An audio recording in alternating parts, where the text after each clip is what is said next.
Malam purnama naik perlahan di atas rimba alas Purwo, membuat kabut menggeliat seperti napas makhluk purba. Di bawah beringin beribu tahun, seorang pertapa bernama Ki Ageng Cokrojoyo duduk bersila. Tubuhnya tenang, namun jiwanya menyala seperti bara yang disembunyikan dalam abu.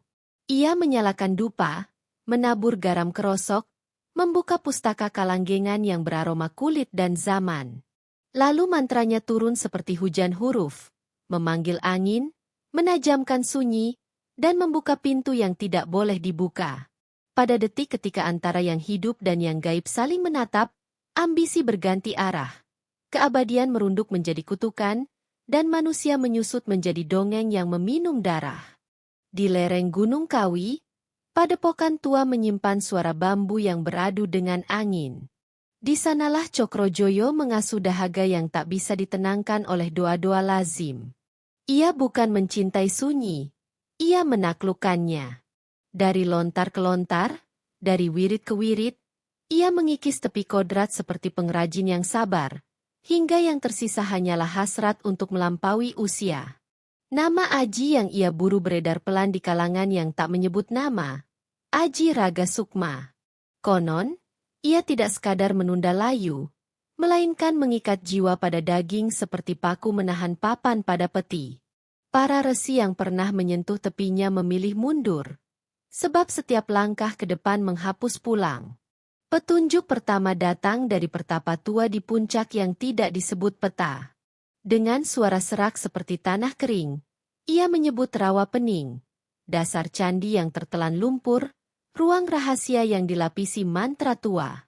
Cokrojoyo turun ke air gelap itu, dan malah memutar bola mata untuk tidak melihat apa yang akan ia ambil. Kitab itu terbungkus kulit binatang yang tidak lagi kita kenal. Aksaranya mirip paku yang menembus waktu. Ketika ia membukanya, udara menjadi berat, dan burung-burung menahan sayap. Di halaman-halaman itu, ritual ditulis seperti peta badai.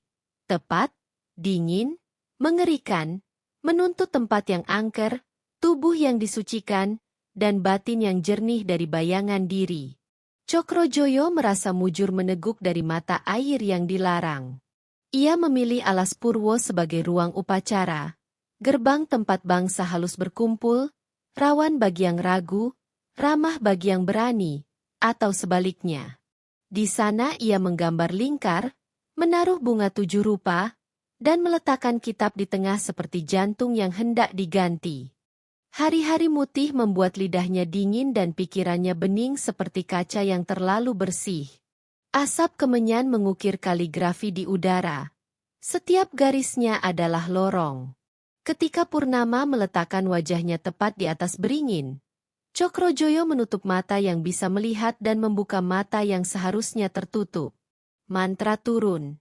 Mulanya lambat, lalu deras.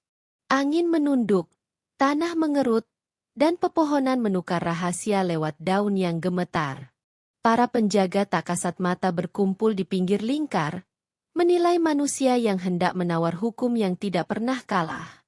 Godaan pertama datang dalam kilau, emas, permata, dan kabar baik yang terlalu mudah.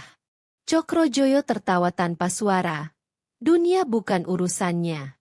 Godaan berikutnya berwujud daging.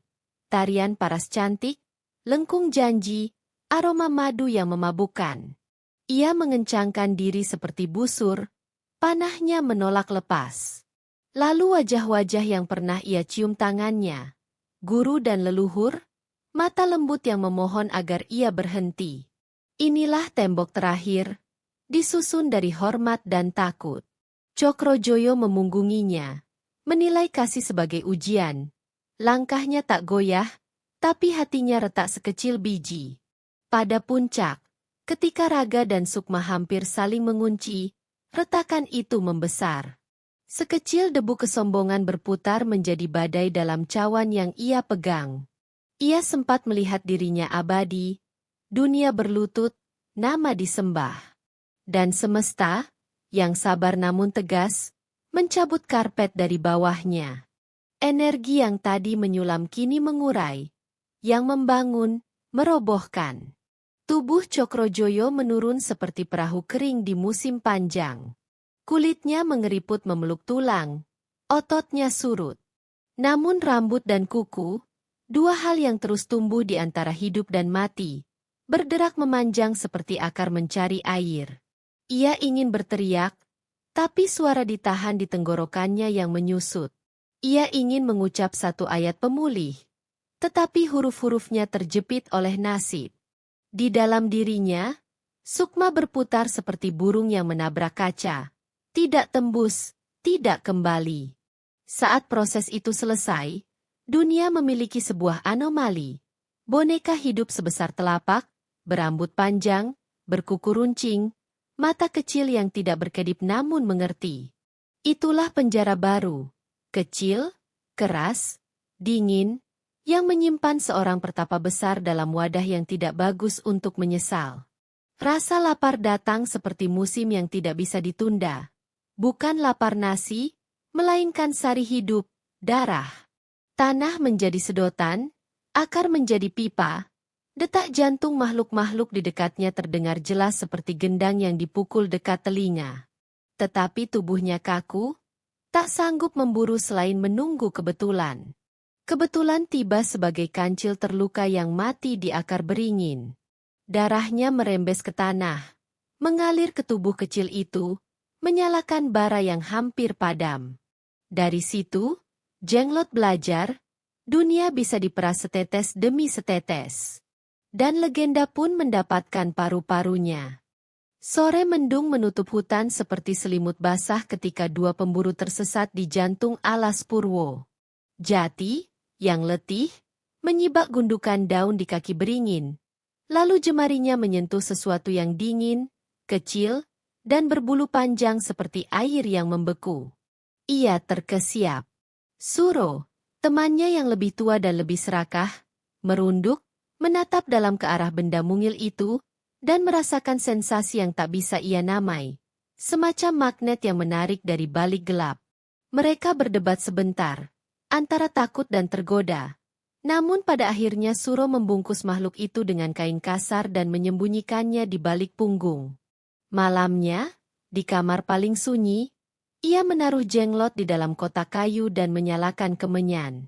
Kembang setaman ia tabur, air kopi pahit ia suguhkan, doa-doa ia lafalkan dengan bacaan yang lebih mirip mimpi daripada makna.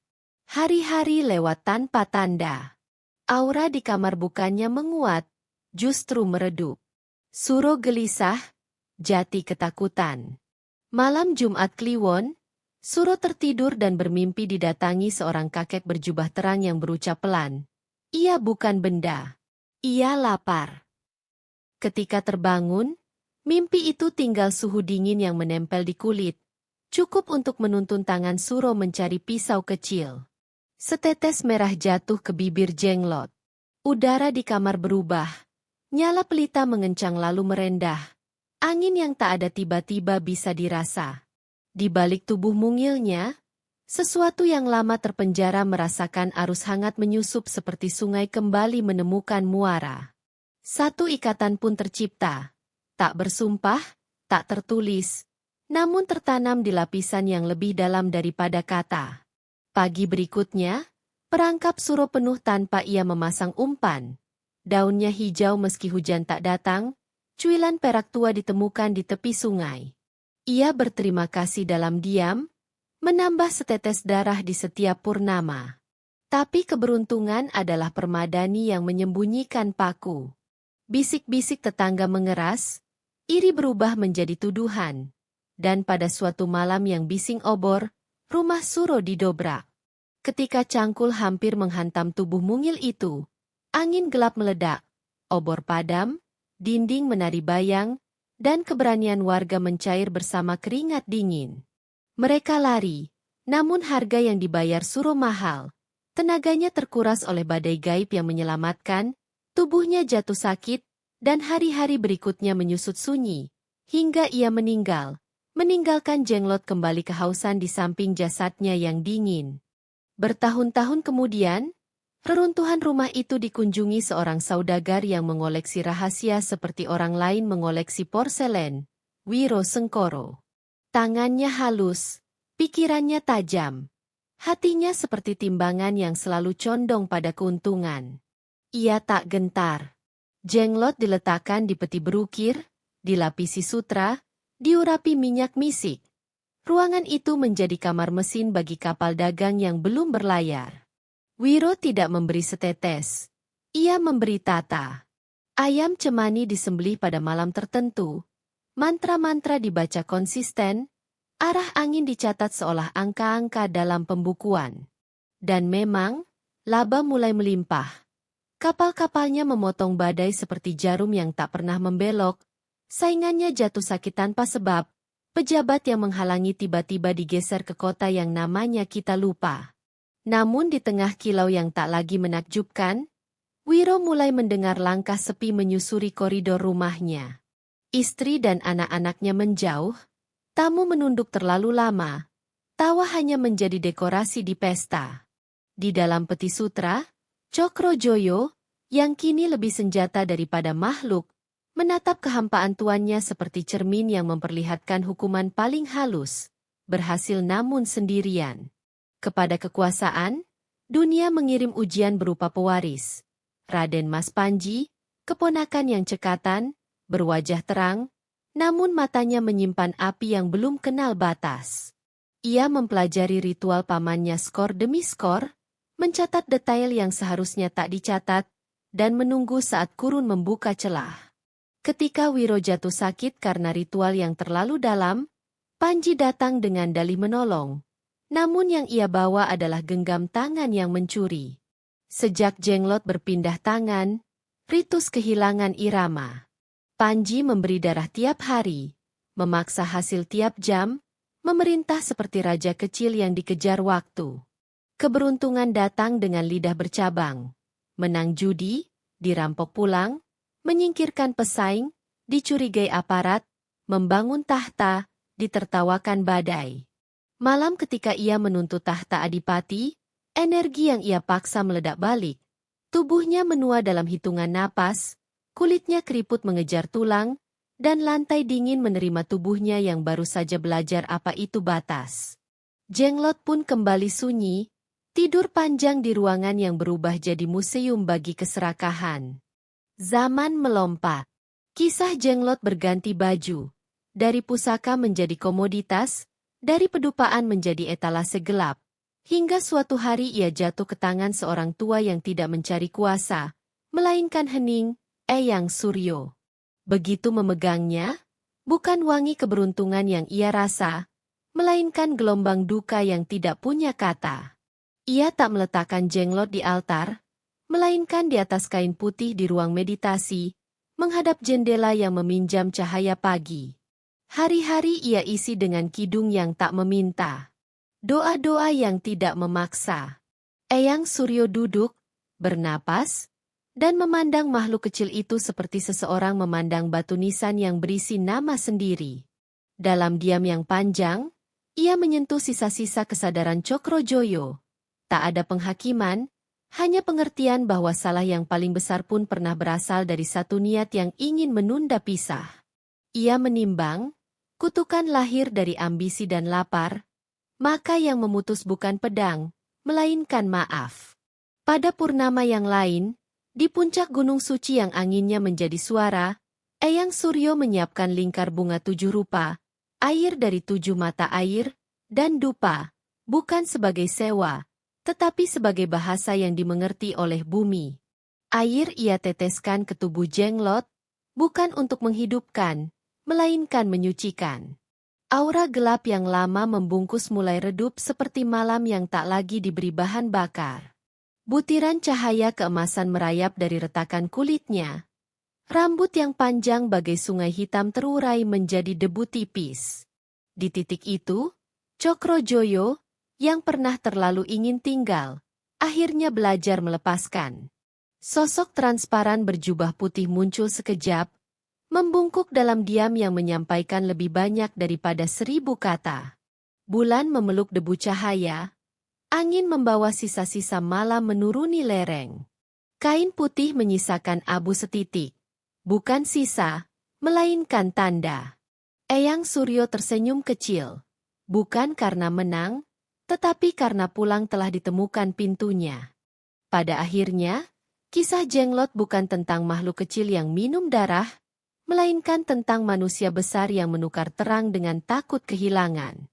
Keabadian yang diburu dengan kesombongan akan selalu kembali sebagai bayang-bayang yang menciutkan raga dan hari. Namun di ujung jalan, selalu ada seseorang yang duduk tanpa menuntut, membaca kidung pelan, menaruh bunga, dan mengajari kita bahwa memaafkan adalah satu-satunya ilmu yang benar-benar kuat.